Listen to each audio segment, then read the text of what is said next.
જે બહેનને ભાઈએ હથેળીમાં ફૂલની જેમ સાચવી હતી એ જ બહેન જ્યારે મિલકત માટે ભાઈને કોર્ટમાં ખેંચી ગઈ ત્યારે જજ સાહેબે જે કહ્યું તે સાંભળીને આખું શહેર સ્તબ્ધ થઈ ગયું.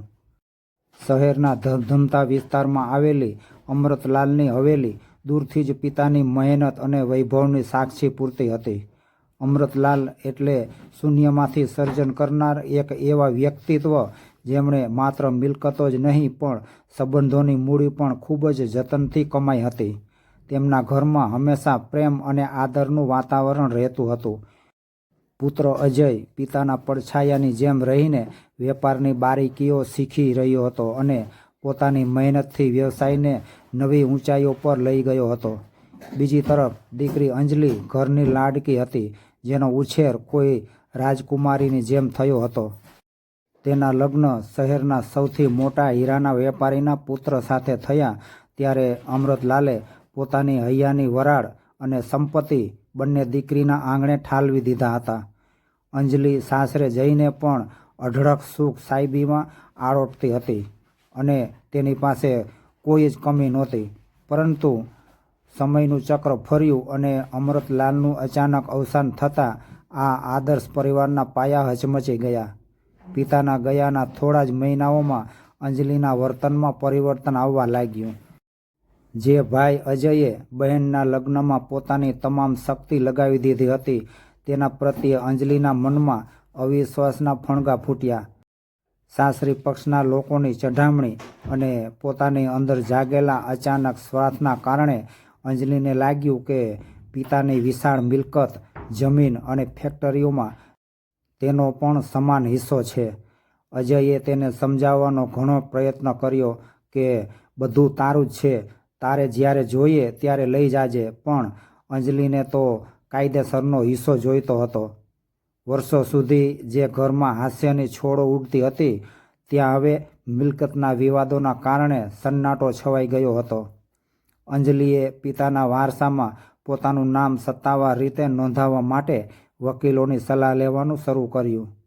તેને લાગ્યું કે જો તે અત્યારે હિસ્સો નહીં માગે તો ભવિષ્યમાં તેનો પુત્ર આ સંપત્તિથી વંચિત રહી જશે. અજય માટે આ આઘાત સહન કરવો ખૂબ જ મુશ્કેલ હતો, કારણ કે તેણે ક્યારેય સપનામાં પણ વિચાર્યું નહોતું કે જે બહેન રાખડી બાંધતી વખતે ભાઈનું રક્ષણ માગતી હતી તે જ બહેન આજે ભાઈની સામે કોર્ટમાં ઊભી રહે છે. અંજલિએ જ્યારે સત્તાવાર રીતે કોર્ટમાં દાવો માંડ્યો ત્યારે આખા શહેરમાં વાતો થવા લાગી હતી કે આટલી સુખી અને સંપન્ન દીકરીને વળી પિતાના ઘરમાંથી શું લેવાની ઈચ્છા જાગી હશે. આ રીતે એક આદર્શ ગણાતા પરિવારમાં સ્વાર્થનું ઝેર ભળ્યું અને સંબંધોની મર્યાદાઓ ઓળંગવાની શરૂઆત થઈ ગઈ. કોર્ટના વિશાળ ખંડમાં ગુંજતો પંખાનો અવાજ પણ આજે ભારે લાગતો હતો, કારણ કે ત્યાં હવામાં સંબંધોના તૂટવાની ગંધ પ્રસરી રહી હતી. અજય લાકડાના કઠેડા પાસે ઊભો રહીને સામેની બાજુ બેઠેલી પોતાની વહાલી બહેન અંજલિને એકીટસે જોઈ રહ્યો હતો. તેને યાદ આવતું હતું કે જ્યારે અંજલિ નાની હતી ત્યારે પિતા તેને ખંભા પર બેસાડીને આખા બગીચામાં ફેરવતા હતા અને અજય તેની પાછળ પાછળ રમકડા લઈને દોડતો હતો. એ જ બહેન આજે અજાણ્યા માણસની જેમ વકીલના કાગળોમાં ખોવાયેલી હતી. અંજલિના ચહેરા પર એક પ્રકારની દૃઢતા હતી જે કદાચ તેના સાસરી પક્ષના દબાણ અથવા તો અઢળક સંપત્તિ મેળવવાની લાલચનું પરિણામ હતી. અંજલિના વકીલે ખૂબ જ તીખા સ્વરમાં દલીલ શરૂ કરી કે ભારતીય કાયદા મુજબ દીકરીનો પિતાની મિલકતમાં સમાન ભાગ છે. તેમણે કોર્ટમાં અનેક પ્રકારના દસ્તાવેજો રજૂ કર્યા, જેમાં અમૃતલાલની જમીનો, ફેક્ટરીઓ અને બેંક બેલેન્સની વિગતો હતી. વકીલે ભારપૂર્વક કહ્યું કે અંજલિ પોતે ભલે લાખોપતિ હોય, પરંતુ પિતાનો વારસો મેળવવો એ તેનો બંધારણીય અને નૈતિક અધિકાર છે અને તેમાંથી તેને કોઈ વંચિત રાખી શકે જ નહીં. બીજી તરફ અજયના વકીલે જ્યારે બોલવાનો પ્રયત્ન કર્યો ત્યારે અજયે તેને ઈશારાથી રોકી દીધા. અજયને લાગ્યું કે જો તે પણ વકીલની ભાષામાં વળતો પ્રહાર કરશે તો પિતાની આબરૂ હરાજી પર ચડી જશે. તે ચૂપચાપ એક ખૂણામાં ઊભો રહીને બહેનના વકીલના કડવા વેણ સાંભળતો રહ્યો. તેને મિલકત જવાનો જરાય ડર નહોતો, કારણ કે તે જાણતો હતો કે મહેનત કરીને તે ફરીથી નવું સામ્રાજ્ય ઊભું કરી શકે છે. પરંતુ જે બહેનના લગ્ન વખતે તેણે લાખોનો ખર્ચ કરીને પોતાની ખુશીઓ કુરબાન કરી હતી, તે બહેન આજે એક ટુકડા માટે તેને શહેરમાં બદનામ કરી રહી હતી. એ વાતનું તેને ભારે દુઃખ હતું. તેની આંખોમાં જળજળિયા આવી ગયા, પરંતુ તેણે આંસુને બહાર આવતા રોકી રાખ્યા, કારણ કે તેને ખબર હતી કે કોર્ટમાં લાગણીઓ કરતાં કાગળોની કિંમત વધારે હોય છે. આખો દિવસ ચાલેલી આ લાંબી દલીલો બાદ કોર્ટમાં સન્નાટો છવાઈ ગયો. જજ સાહેબે બંને તરફના કાગળો ધ્યાનથી તપાસ્યા અને ટેબલ પર પડેલી પેન બાજુ પર મૂકી. તેમણે જોયું કે અજયના ચહેરા પર હાર કે જીતનો કોઈ ભાવ નહોતો, પરંતુ માત્ર એક ઊંડી વેદના હતી, જે કોઈ પણ ભાઈ પોતાની બહેનને ગુમાવ્યા પછી અનુભવે છે. બીજી તરફ અંજલિના ચહેરા પર જીતવાની ઉતાવળ દેખાતી હતી. જજ સાહેબ પોતે પણ એક પિતા હતા અને તેઓ સમજી રહ્યા હતા કે આ કેસ માત્ર જમીન કે પૈસાનો નથી, પણ તૂટતા જતા સંસ્કારોનો છે. તેમણે ધીમેથી પોતાના ચશ્મા ઉતાર્યા અને આખરી ચુકાદો આપવા માટે ખુરશી ઉપરથી ઊભા થયા. કોર્ટમાં હાજર રહેલા દરેક વ્યક્તિના શ્વાસ અધ્ધર થઈ ગયા હતા, કારણ કે હવે જે નિર્ણય આવવાનો હતો તે માત્ર અંજલિના હકનો નહીં, પણ અજયના અત્યાર સુધીના તમામ ત્યાગનો જવાબ હતો. જજ સાહેબના ગંભીર અવાજે આખા કોર્ટ રૂમમાં એક અલગ જ પ્રકારની શાંતિ ફેલાવી દીધી હતી. તેમણે કાયદાના પુસ્તકના પાના ફેરવતા ફેરવતા અંજલિ અને અજય બંને તરફ એક નજર કરી. જજ સાહેબે સ્પષ્ટ શબ્દોમાં કહ્યું કે ભારતીય કાયદા મુજબ દીકરીનો પિતાની મિલકતમાં સમાન અધિકાર છે અને અંજલિનો દાવો સંપૂર્ણપણે કાયદેસર અને વ્યાજબી છે. તેમાં કોઈ શંકાને સ્થાન નથી. અંજલિના ચહેરા પર એક વિજયી સ્મિત આવ્યું અને તેણે ગર્વથી પોતાના વકીલ સામે જોયું. તેને લાગ્યું કે હવે પિતાની અઢળક સંપત્તિના 2 ભાગ થશે અને તેને પણ અડધી માલિકી મળી જશે. પરંતુ જજ સાહેબ હજુ અટક્યા નહોતા. તેમણે અંજલિને પોતાની નજીક બોલાવી અને ખૂબ જ નમ્રતાથી પૂછ્યું કે બેન, તમે પોતે એક ખૂબ જ ધનિક પરિવારના વહુ છો. તમારી પાસે ગાડી, બંગલા અને નોકર ચાકરની કોઈ જ કમી નથી. તો શું તમને ખરેખર આ વધારાના પૈસા કે જમીનની જરૂર છે ખરી? અંજલિએ જરા પણ અચકાયા વગર અને અહંકાર સાથે જવાબ આપ્યો કે સાહેબ, આ વાત પૈસાની જરૂરિયાતની નથી, પણ મારા હકની છે. પિતાની સંપત્તિમાં મારો અડધો હિસ્સો હોવો જ જોઈએ, કારણ કે હું પણ તેમની સંતાન છું અને કાયદો મને એ અધિકાર આપે છે. અજય આ સાંભળીને નીચું જોઈ ગયો, કારણ કે તેને વિશ્વાસ નહોતો આવતો કે તેની બહેન હકની આટલી મોટી વાતો કરી રહી છે, પણ ભાઈ પ્રત્યેની ફરજ ભૂલી ગઈ છે. જજ સાહેબે અંજલિનો આ સ્પષ્ટ અને કડક જવાબ સાંભળ્યો અને પછી તેમના ચહેરા પર એક અજીબ પ્રકારની ગંભીરતા આવી ગઈ. તેમણે વકીલો તરફ જોઈને જાહેર કર્યું કે કોર્ટ આ કેસનો આખરી ચુકાદો આપવા જઈ રહી છે.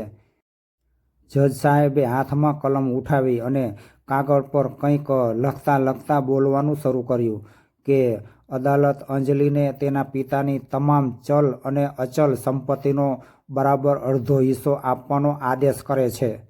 આ સાંભળીને અંજલિના સાસરિયાઓ ખુશ થઈ ગયા, પણ જજ સાહેબના આગામી શબ્દોએ બધાને ચોંકાવી દીધા.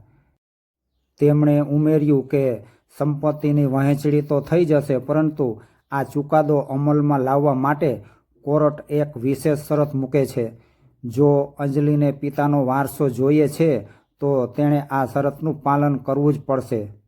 આટલું કહીને જજ સાહેબે અજય અને અંજલિ બંનેના પિતા અમૃતલાલની વસિયતના એ પાનાઓ ખોલ્યા, જે અત્યાર સુધી કોઈએ વાંચ્યા નહોતા.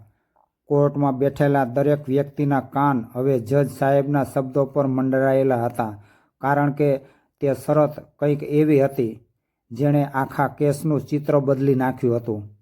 જજ સાહેબે જ્યારે શરત જાહેર કરી, ત્યારે કોર્ટના આખા ખંડમાં એક પળ માટે તો જાણે સમય થંભી ગયો હોય તેવો સન્નાટો છવાઈ ગયો. જજ સાહેબે અંજલિની આંખોમાં સીધું જોઈને અત્યંત ગંભીર અવાજે કહ્યું કે જો તમે તમારા પિતાની મિલકતનો અડધો હિસ્સો લ્યો છો તો કાયદો તમને માત્ર સંપત્તિ જ નહીં પણ પિતાના નામે જોડાયેલી તમામ જવાબદારીઓનો પણ અડધો ભાગીદાર બનાવે છે. તમારા પિતા અમૃતલાલે તેમના જીવનકાળ દરમિયાન અનેક સામાજિક કાર્યો માટે દાનના વચનો આપ્યા હતા જે હજુ પૂરા કરવાના બાકી છે. આ ઉપરાંત વેપારમાં રહેલા જૂના દેવા અને જે કર્મચારીઓના કલ્યાણ માટે તેમણે ફંડ અલગ રાખ્યું હતું તે ફંડ સાથેની તમામ જવાબદારી હવેથી અજયની સાથે તમારે પણ સરખે ભાગે નિભાવવાની રહેશે. આ સાંભળતા જ અંજલિના પગ નીચેથી જમીન સરકી ગઈ, કારણ કે તેને તો માત્ર તૈયાર ભાણે જ જમવું હતું અને પિતાની મિલકતની રોકડ રકમમાં જ રસ હતો. જજ સાહેબે આગળ ઉમેર્યું કે આ શરત અહીં પૂરી નથી થતી, પણ ભવિષ્યમાં જો તમારા ભાઈ અજય પર કોઈ આર્થિક સંકટ આવે કે વ્યવસાયમાં નુકસાન થાય તો એક મોટી બહેન તરીકે તમારે તમારી મિલકત વેચીને પણ ભાઈને મદદ કરવી પડશે, કારણ કે વારસો એ માત્ર પૈસા નથી પણ લોહીના સંબંધોની સાંકળ છે. જજ સાહેબના આ શબ્દો સાંભળીને અંજલિના સાસરિયાઓ જે અત્યાર સુધી મિલકત મેળવવાની લાલચે મલકાતા હતા તેમના ચહેરા પણ ઉતરી ગયા. તેમને મિલકત જોઈતી હતી પણ તેની સાથે આવતી જવાબદારીઓ અને દેવાની રકમ ભરવામાં કોઈ જ રસ નહોતો. અંજલિ જે અત્યાર સુધી ગર્વથી પોતાનો અધિકાર માગી રહી હતી તેનો એ અહંકાર હવે ધીમે ધીમે ઓગળવા લાગ્યો હતો. તેને સમજાઈ રહ્યું હતું કે અત્યાર સુધી તેનો ભાઈ અજય આ તમામ જવાબદારીઓ ચૂપચાપ એકલો ઉપાડી રહ્યો હતો અને તેણે ક્યારેય અંજલિને આ દેવા કે સામાજિક દબાણની જાણ સુદ્ધા પણ થવા દીધી નહોતી. જજ સાહેબે અંતમાં એક બહુ જ મોટી વાત કહી જે સાંભળીને ત્યાં હાજર દરેક વ્યક્તિ વિચારમાં પડી ગયા. તેમણે કહ્યું કે જે દીકરી પિતાના વારસામાં ભાગ માગે છે તેણે માત્ર તિજોરીની ચાવીઓ જ નહીં પણ પિતાએ જાળવેલી કુટુંબની આબરૂ અને સંસ્કારોનો ભાર પણ અડધો ઉપાડવો પડે છે. માત્ર બેંક બેલેન્સ લેવું એ હક નથી, પણ પરિવારના સુખ દુઃખમાં ભાગીદાર બનવું એ સૌથી મોટી ફરજ છે. અધિકાર હંમેશા જવાબદારીની આંગળી પકડીને આવે છે અને જો તમે જવાબદારી લેવા તૈયાર ન હોવ તો તમને અધિકાર માગવાનો પણ કોઈ નૈતિક હક રહેતો નથી. અંજલિ હવે નીચું જોઈને ઊભી રહી હતી, કારણ કે તેને તેની ભૂલ બરાબર સમજાઈ રહી હતી અને જજ સાહેબનો આ તર્ક તેને અંદરથી હચમચાવી રહ્યો હતો. જજ સાહેબે પોતાની ખુરશી ઉપરથી ઊભા થઈને ચશ્મા ઉતાર્યા અને અદાલતમાં વ્યાપેલી ગંભીરતા વચ્ચે અંજલિની આંખોમાં એક પિતાતુલ્ય કરુણાથી જોયું. તેણે શાંત પણ મક્કમ અવાજે કહેવાનું શરૂ કર્યું કે અંજલિબેન, આ મિલકતના દસ્તાવેજો પર આજે હું સહી કરી દઈશ તો કાયદેસર રીતે તમે અડધી મિલકતના માલિક તો બની જશો અને કાગળના એ ટુકડાઓ તમારી તિજોરીમાં આવી જશે. પરંતુ યાદ રાખજો કે જે ક્ષણે આ કાગળ તમારા હાથમાં આવશે તે જ ક્ષણે તમારા ભાઈના હૃદયમાં તમારા માટે જે આદર અને નિસ્વાર્થ પ્રેમ હતો તેનો અંત આવી જશે. સંપત્તિ તો ભાગલા પડવાથી વહેંચાઈ જશે અને કદાચ સમય જતાં તે નાશ પણ પામશે, પરંતુ જે ભાઈએ અત્યાર સુધી તમારી દરેક ઈચ્છા પૂરી કરવા માટે પોતાની ખુશીઓ કુરબાન કરી દીધી છે તેવો ભાઈ તમને દુનિયાના કોઈ પણ ખૂણે ફરીથી ક્યારેય નહીં મળે. ભાઈ એ પિતાનો પડછાયો હોય છે જે માગ્યા વગર બહેનનું રક્ષણ કરે છે અને તમે આજે એ જ પડછાયાને હરાવવા માટે કાયદાનો સહારો લીધો છે. જજ સાહેબના આ માર્મિક શબ્દો અંજલિના હૃદયમાં તીરની જેમ ખૂંચ્યા અને આખી કોર્ટમાં એવો સન્નાટો છવાઈ ગયો કે જાણે દરેક શ્વાસ થંભી ગયો હોય. અંજલિને અચાનક એ દિવસો યાદ આવ્યા જ્યારે પિતાના ગયા પછી અજયે પોતાના મોજશોખ બાજુ પર મૂકીને અંજલિના સાસરે કોઈ પણ પ્રકારની ઓછપ ન આવે તે માટે રાત દિવસ મહેનત કરી હતી. તેને સમજાયું કે તે જે મિલકત મેળવવા માટે જીદ કરી રહી હતી તેના બદલામાં તે પોતાના એકમાત્ર સગા ભાઈનો પ્રેમ અને આખા પરિવારનો વિશ્વાસ કાયમને માટે ગુમાવી રહી હતી. લોભના ચશ્મા ઉતરી જતાં તેને સત્ય દેખાયું કે ભાઈની છત્રછાયા એ દુનિયાની સૌથી મોટી જાગીર છે.